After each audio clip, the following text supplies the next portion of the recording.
യോന പ്രവാചകന്റെ പുസ്തകത്തിൽ നിന്നുള്ള വായന 2-ാം അധ്യായം 1 മുതൽ 10 വരെയുള്ള തിരുവചനങ്ങൾ. യോനായുടെ പ്രാർത്ഥന. മത്സ്യത്തിന്റെ ഉദരത്തിൽ വെച്ച് യോന തന്റെ ദൈവമായ കർത്താവിനോട് പ്രാർത്ഥിച്ചു. എന്റെ കഷ്ടതയിൽ ഞാൻ കർത്താവിനെ വിളിച്ചപേക്ഷിച്ചു, അവിടുന്ന് എനിക്ക് ഉത്തരമരുളി. പാതാളത്തിന്റെ ഉദരത്തിൽ നിന്ന് ഞാൻ നിലവിളിച്ചു, അവിടുന്ന് എന്റെ നിലവിളി കേട്ടു. അവിടുന്ന് എന്നെ ആഴത്തിലേക്ക്, സമുദ്രത്തിലേക്ക് വലിച്ചെറിഞ്ഞു. പ്രവാഹം എന്നെ വളഞ്ഞു.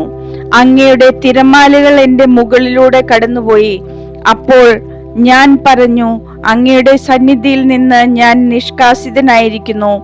അങ്ങയുടെ വിശുദ്ധ മന്ദിരത്തിലേക്ക് ഇനി ഞാൻ എങ്ങനെ നോക്കും? സമുദ്രം എന്നെ വലയം ചെയ്തിരിക്കുന്നു, ആഴി എന്നെ ചുറ്റിയിരിക്കുന്നു. പായൽ എന്റെ തല വരിഞ്ഞു മുറുക്കിയിരിക്കുന്നു.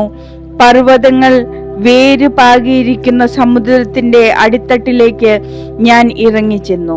അതിന്റെ ഓടാമ്പലുകൾ എന്നെ എന്നേക്കുമായി അടച്ചുപൂട്ടി. എങ്കിലും എന്റെ ദൈവമായ കർത്താവേ, അങ്ങ് എന്റെ ജീവനെ പാതാളത്തിൽ നിന്ന് പൊക്കിയെടുത്തു.